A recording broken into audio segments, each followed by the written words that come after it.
इस वीडियो में आपका स्वागत है। इस वीडियो के अंदर हम वेक्टर को पढ़ेंगे। इससे पहले वाली वीडियो में हमने हीप को कंप्लीट कर लिया था। तो अगर आपने वो वीडियो नहीं देखा है तो डिस्क्रिप्शन बॉक्स में आपको लिंक मिल जाएगा। तो इस वीडियो में सबसे पहले हम वेक्टर को समझेंगे, उसकी वर्किंग को समझेंगे और इसके बाद इसको रन करके देखेंगे। तो चलिए शुरू करते हैं। तो देखिए, सबसे पहले हम इसकी डेफिनेशन देखते हैं। तो इसकी डेफिनेशन है, a vector is a dynamic array that can grow or shrink at runtime. It is defined in the standard template library. तो देखिए इसकी डेफिनेशन क्या है कि वेक्टर हमारा एक डायनेमिक एरे होता है। आपने एरे पहले पढ़ा हुआ है, तो उसमें आपने प्रॉपर्टी पढ़ी थी, ये एरे हमारा फिक्स साइज का रहता है और वो हमारा स्टैटिक होता है, वो डायनेमिक नहीं होता। उसमें हमें पहले से बताना पड़ता है कि हमें कितने साइज का एरे बनाना है। लेकिन यहाँ पर ऐसा नहीं है। यहाँ पर जो हमारा एरे वो एक डायनेमिक एरे है, उसके साइज को हम बड़ा और छोटा कर सकते हैं। और ये जो हमारा वेक्टर होता है, ये हमारा स्टैंडर्ड टेम्पलेट लाइब्रेरी में होता है, एसटीएल में होता है। तो देखिए एसटीएल के अंदर हमारे कई सारे डाटा स्ट्रक्चर डिफाइन होते हैं, उनके मेथड्स डिफाइन होते हैं। तो हम इस लाइब्रेरी की हेल्प से कई सारे डाटा स्ट्रक्चर्स को यूज कर सकते हैं। तो उसी के अंदर हमारा वेक्टर डिफाइन होता है। तो हम जब भी वेक्टर का यूज करेंगे तो हमें उस फाइल को इंक्लूड करना पड़ेगा। तो देखिए यहाँ पर मैंने वेक्टर का सिंटैक्स भी लिखा है कि जब भी हमें कोई वेक्टर डिफाइन करना होगा, एक वेक्टर बनाना पड़ेगा। तो देखिए उसके लिए हम लिखेंगे वेक्टर और उसके डाटा टाइप कि हम किस डाटा टाइप का वेक्टर बनाना चाहते हैं और उसके बाद वेक्टर का नाम। तो इससे हमारा एक वेक्टर बन जाएगा। कि जैसे एरे में हमारी जो मेमोरी है वो कॉन्टिग्यूअस लोकेशन में स्टोर होती है। देखिए कॉन्टिग्यूअस का मतलब है कि जो हमारे सारे एलिमेंट है वो मेमोरी के अंदर एक साथ स्टोर होंगे, वो लगातार स्टोर होंगे। जैसे मान लीजिए यहाँ पर हमारी एक एरे है और इसका फर्स्ट एलिमेंट हमारी 20 मेमोरी पे स्टोर है, हमारी 20 पे स्टोर है।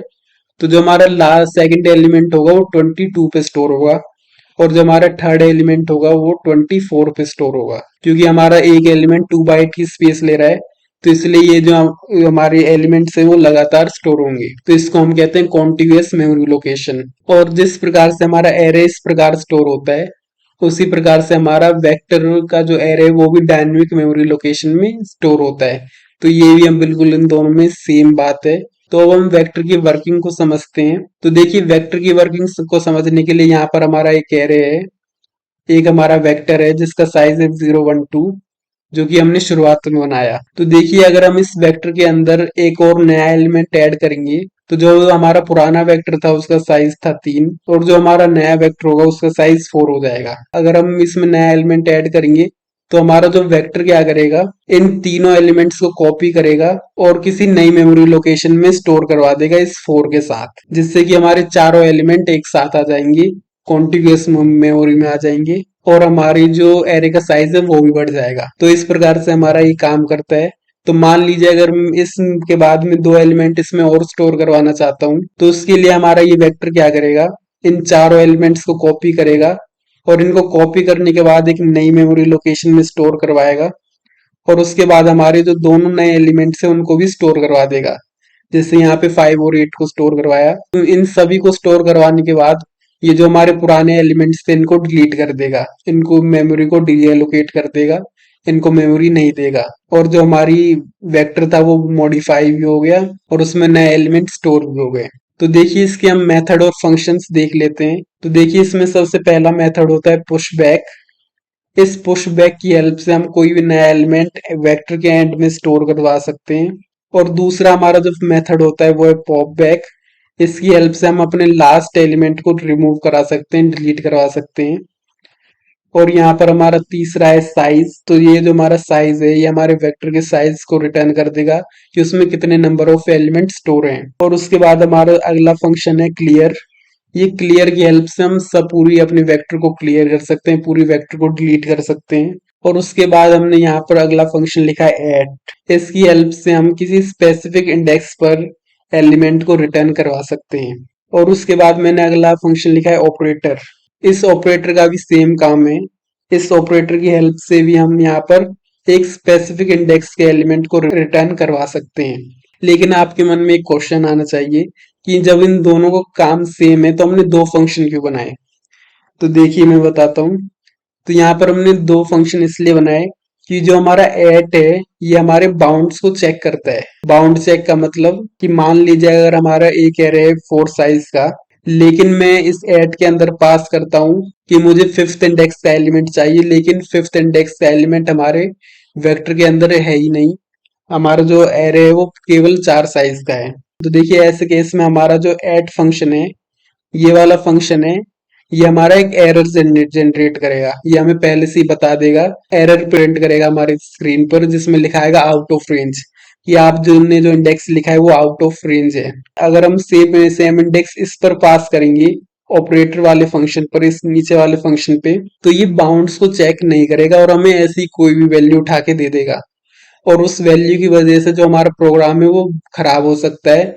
जो हम करना चाहते थे वो पूरा हमारा खराब हो जाएगा और हमें पता भी नहीं चलेगा। तो इसलिए हम इस ऐड फंक्शन का यूज करते हैं। तो देखिए ये इन दोनों में डिफरेंस है कि ऐड जो हमारा बाउंड्स को चेक करता है और जो हमारा ऑपरेटर होता है ये बाउंड्स को चेक नहीं करता। और उसके बाद हमारा अगला फंक्शन है फ्रंट।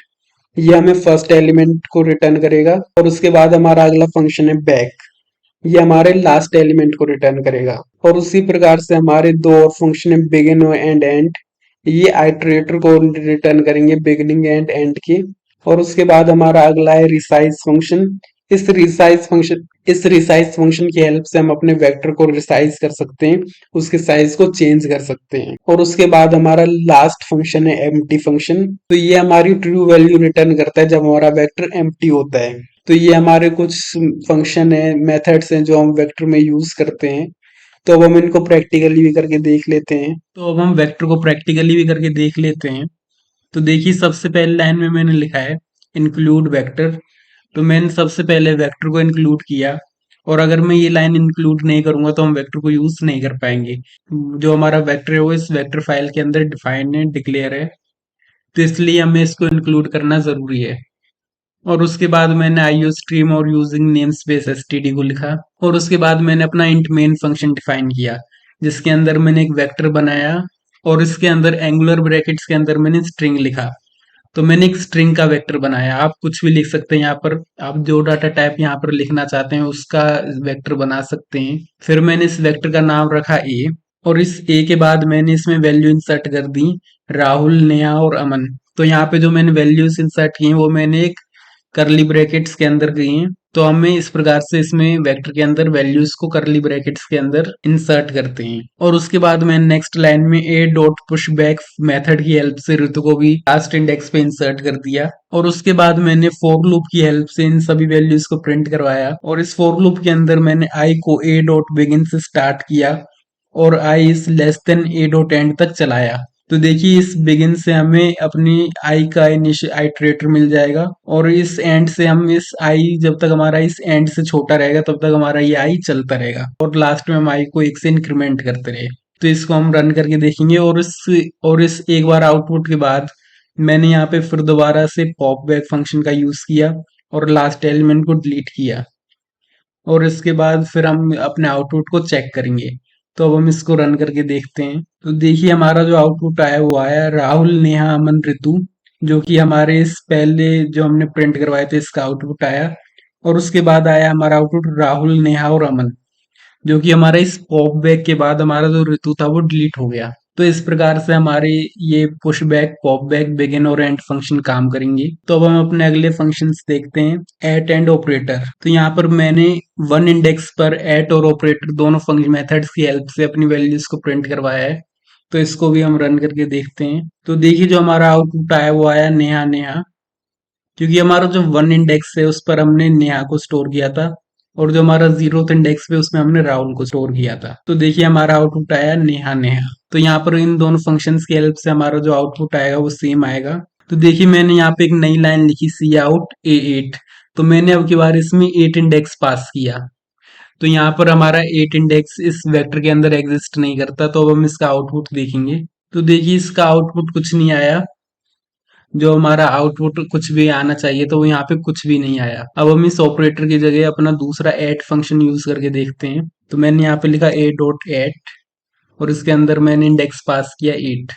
तो देखिए यहाँ पर जो हमारा आउटपुट आया उसमें हमारे यहाँ पे एरर में लिखा है आउट ऑफ रेंज। तो इस प्रकार से ऐड फंक्शन की हेल्प से जो हमारे बड़े बड़े बग्स हैं या हमारे एरर्स होने से बच सकते हैं, हमारा पूरा प्रोग्राम खराब नहीं होता और हमें पता चल जाता है कि यहाँ पर हमने आउट ऑफ रेंज इंडेक्स यहाँ पे पास किया है। तो ये हमारा एट और ऑपरेटर मेथड के अंदर डिफरेंस होता है, तो इसको हमें याद रखना है। और अब हम अपने अगले मेथड्स देखते हैं, साइज और रिसाइज। तो देखिए साइज फंक्शन की हेल्प से हम अपने वेक्टर का साइज प्रिंट करवा सकते हैं और रिसाइज फंक्शन की हेल्प से हम अपने फंक्शन को रिसाइज कर सकते हैं, इसको नया साइज दे सकते हैं। तो अब हम इसका आउटपुट देखते हैं। देखिए इसका आउटपुट आया 4 और 7 कि पहले जो हमारे वेक्टर का साइज था वो था 4 और उसको फिर मैंने रिसाइज की हेल्प से यहाँ पर 7 पास किया, जिससे कि हमारे वेक्टर का साइज हो गया 7। तो इस प्रकार से हमारे ये दोनों फंक्शंस काम करते हैं। अब हम अपने लास्ट मेथड्स को देखेंगे, क्लियर और एम्प्टी। तो देखिए क्लियर मेथड की हेल्प से हमारी जो वेक्टर है वो पूरी की पूरी क्लियर हो जाती है और हम अपने एम्प्टी फंक्शन से चेक करेंगे कि हमारा वेक्टर एम्प्टी हुआ या नहीं, वो खाली हुआ या नहीं। तो देखिए हमारा जो आउटपुट आया 1। तो यहाँ पे 1 इसलिए आया है क्योंकि ये जो हमारा ट्रू होता है, तो ये 1 हमारा ट्रू को रिप्रेजेंट करता है। तो देखिए डॉट एम्प्टी में आउटपुट 1 का मतलब है ट्रू। तो जैसे मान लीजिए अगर मैं अब की बार यहाँ पर एक एलिमेंट ऐड करूं और मैं यहाँ पे लिखूं पुश बैक, जिसमें मैंने एक स्ट्रिंग पास की अमन, तो देखिए हमारा जो अब की बार आउटपुट आया वो आया 0, क्योंकि 0 हमारा फॉल्स को रिप्रेजेंट करता है। इन दोनों आउटपुट्स की हेल्प से हम समझ सकते हैं कि 1 का मतलब होता है ट्रू और 0 का मतलब होता है फॉल्स। तो इस प्रकार से हमारा वेक्टर काम करता है। हमने सारे इसके मेथड्स लगभग देख लिए। अगर आज की वीडियो में आपको कोई भी डाउट हो तो आप कमेंट सेक्शन में पूछ सकते हैं, मैं उसको सॉल्व करने का पूरा प्रयास करूंगा। Thank you.